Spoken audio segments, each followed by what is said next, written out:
कल की बात है, करवा चौथ का त्योहार था। इसमें सारी सुहागन स्त्रियां अपने पति की लंबी उम्र के लिए व्रत रखती हैं। पूरा दिन ना कुछ खाती ना कुछ पीती हैं। प्रिया की माँ का भी व्रत रहता है। प्रिया की माँ ने प्रिया को पूजा सामग्री लाने मार्केट भेजा।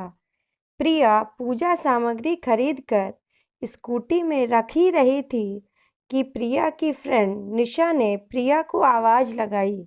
प्रिया ने देखा, निशा सामने ही एक रेस्टोरेंट में बैठी है। प्रिया रेस्टोरेंट में निशा के पास आई। दोनों एक दूसरे को देखकर बहुत खुश थे। निशा ने प्रिया की पसंद का डिश ऑर्डर किया। थोड़े ही देर में प्रिया की नज़र कॉर्नर टेबल पर गई। वहाँ प्रिया के ही फ्लैट के सामने वाले फ्लैट में नीलम आंटी रहती थी। वह वहाँ कुछ खा रही थी। प्रिया ने सोचा कि हो सकता है कि नीलम आंटी का व्रत नहीं है। प्रिया की नज़र बार बार नीलम आंटी पर चली जाती है। नीलम आंटी ने भी प्रिया की ओर देखा तो प्रिया ने अपने ही टेबल से उनको हेलो बोल दिया। बदले में प्रिया को एक स्माइल मिला। प्रिया खाने और बातें करने में मगन हो गई। प्रिया को पता ही नहीं चला कि कब नीलम आंटी वहाँ से जा चुकी थीं। शाम को सोसाइटी की सारी औरतें एक साथ एक जगह पूजा करते हैं। करवा चौथ पर सारी औरतें दुल्हन जैसे तैयार होती है।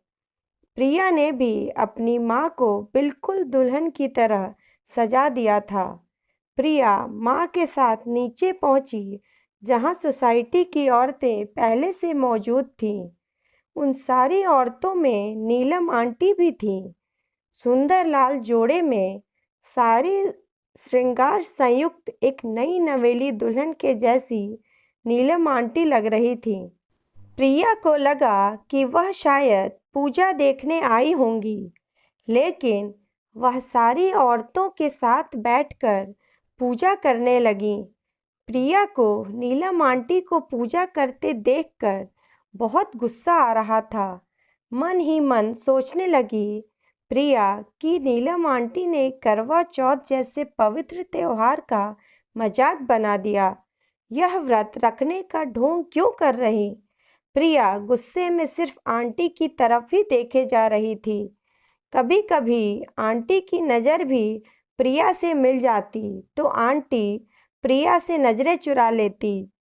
उन्होंने पूरी विधि के साथ पूजा किया और सारी औरतों के साथ पूजा संपन्न कर घर गई।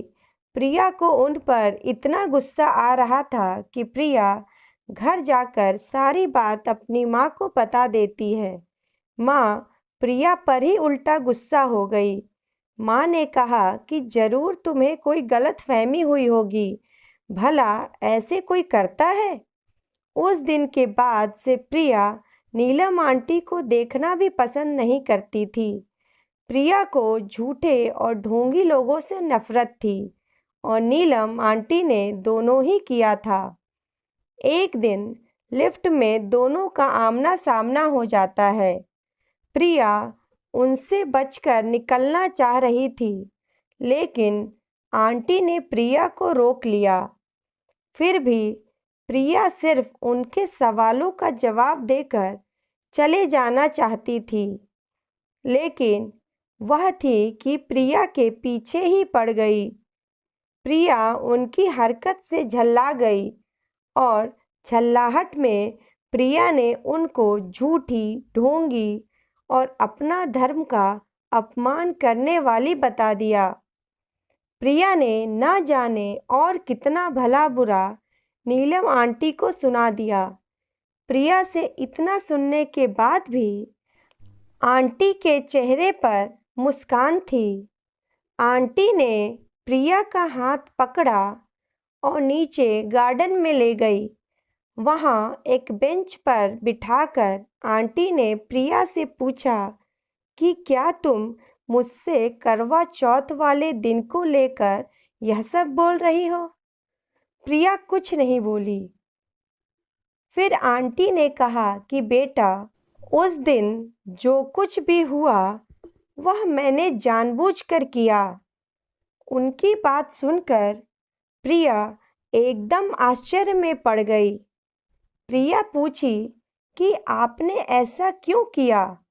तो उन्होंने बताया, बेटा, जिस दिन मेरी शादी हुई उस दिन ही संजीव ने मुझसे कहा कि वह यह शादी सिर्फ अपने माता पिता के दबाव में आकर किए हैं।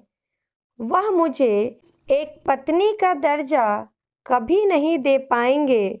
मैं सिर्फ समाज के लिए उनकी पत्नी रहूंगी। पहले तो मुझे लगा कि मैं सब ठीक कर लूंगी, मैं अपनी शादी को सार्थक बनाऊंगी, लेकिन मेरी 1000 कोशिशों के बाद भी संजीव का दिल मेरे लिए नहीं पसीजा। वह बाहर वालों के सामने मुझे एक पत्नी का पुतला बनाकर खड़ा कर देते हैं और घर में बात तक नहीं करते। नीलम आंटी एक ही सांस में बोली जा रही थी कि मैंने कोशिश की, बहुत कोशिश की।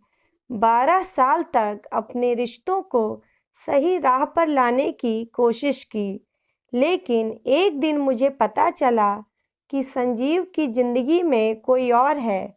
उस दिन मैं टूट गई और मेरी कोशिश हार गई। अब संजीव मेरे लिए सिर्फ समाज के लिए पति हैं।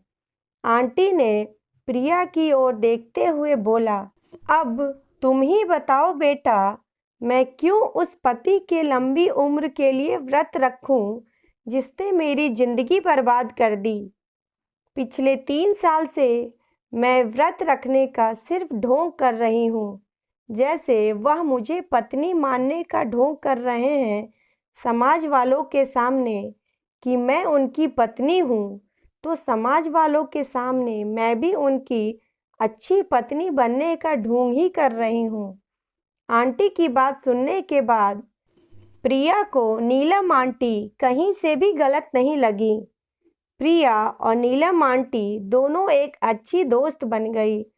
अब नीलम आंटी खुलकर अपनी सारे मन की बातें प्रिया से बताने लगी। प्रिया एक समझदार और बेस्ट फ्रेंड की तरह नीलम आंटी का साथ देने लगी। कहानी पसंद आई हो तो please like, share and subscribe. Thank you.